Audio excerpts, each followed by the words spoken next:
Hey, it's Dave from the camera store. Today we're talking about the Leica Vario-Elmar-SL 100-400 5-6.3 lens.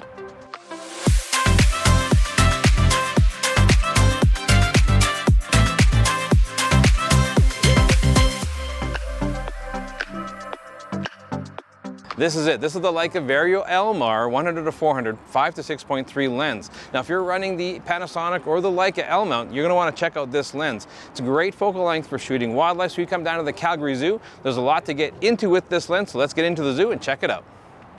All right, so I have my furry buddy behind me here. We have a Canadian grizzly bear. Let's talk about focal length with this lens. So it's a 100-400. So what does that actually mean? So on a full frame body, 100 brings things in twice as close as a human eye, and a 400mm brings things in 8 times closer. So this makes it a very good option when it comes to shooting wildlife. You can see the distance that we're looking at here with this bear, and you can see the shots that I'm taking with it. Now with this lens, it is quite versatile. We do have the ability to shoot nice portraits, good head and shoulder shots with that 100mm side of things, but it's really designed for shooting that longer length. That's what I'm really wanting to buy this lens for. I want to bring animals and some sports and some action much closer to me. That's where the 1-400 really fits into a nice focal length.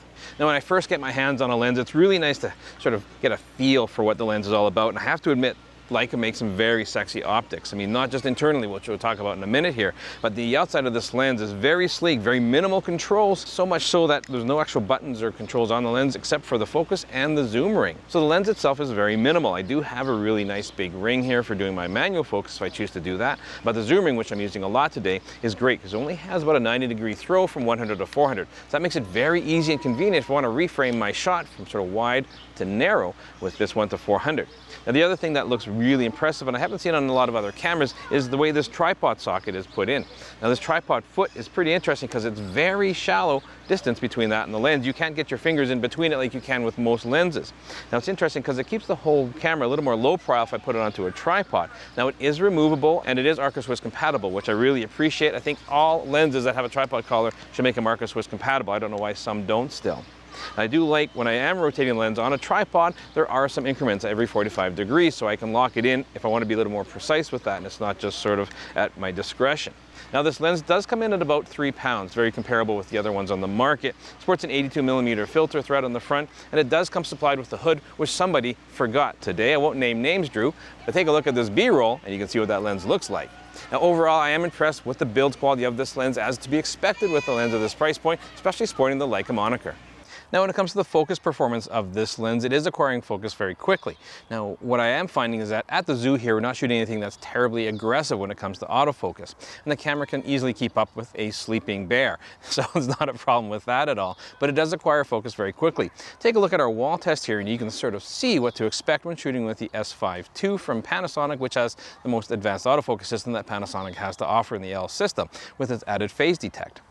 Now the animals at the zoo aren't moving very fast, especially the sleeping bear, which I'm kind of envious of. What I am finding though is that I did take this lens to one of my daughter's rugby games where it's a much more aggressive sport and a much bigger test for autofocus performance of a lens. And I'm finding that I think the lens can keep up with everything, but it's the body itself which is holding it back just a little bit. So I'm looking forward to see what comes out next from Panasonic and Leica as regards to autofocus as they continue to improve their system. But right now, when it comes to the overall autofocus performance of this lens, I feel we're just on the cusp of what this lens is capable of doing. And as the cameras and bodies get significantly better, this lens is going to be more than able to keep up with the focusing speed. Now, as much as I like the build quality of this lens, it's what's on the inside that really is what's responsible for making the images. Here's where we talk about the glass. Now, Leica doesn't skimp. They make some amazing quality optics. Anybody who shot Leica in the past knows what I'm talking about. So if this is your first foray into it, you're going to be impressed. Now, there are 22 elements in this lens in 16 different groups. Now, we do have a 9-bladed circular aperture, and all these things are designed to give us a very pleasing image.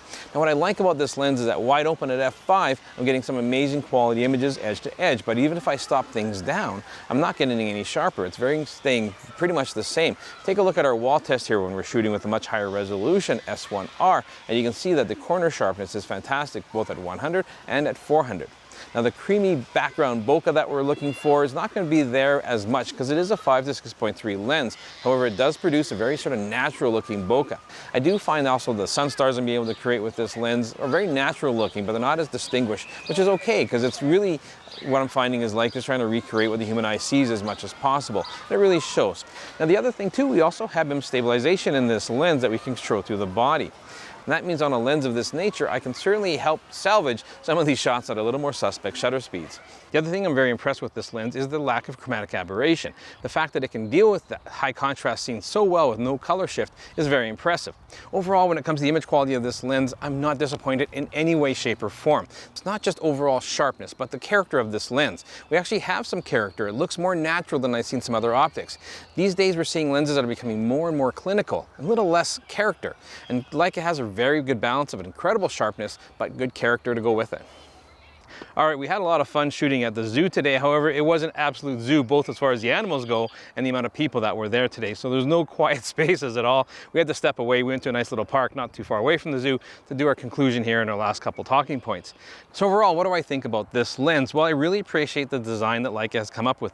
I like that it's very sleek. It's very minimalistic with its controls, and it's a very sexy 1-400. I have to admit that.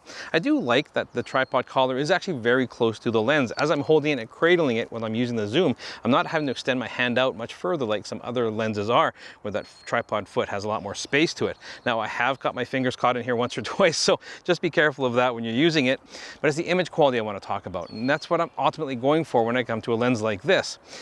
I'm getting great quality images. There's no bones about it. I mean, I would expect nothing less from a Leica lens. I want the best of the best, and Leica has been producing fantastic optics for years and years.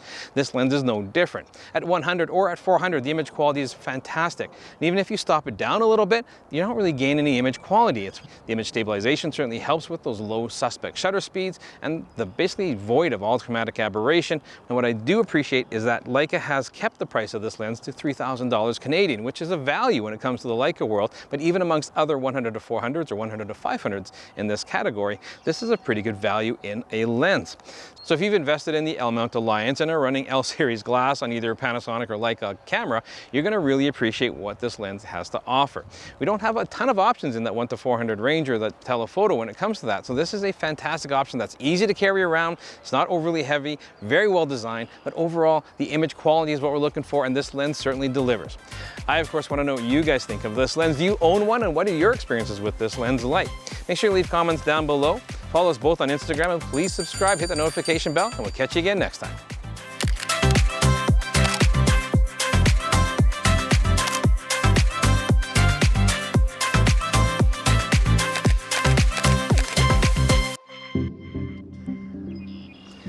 Hey, thanks for sticking around and watching this most recent episode on the SL 100-400. If you want to check out more of our recent content, click up here. And if you're a Canadian, you want to shop local, check out thecamerastore.com down here.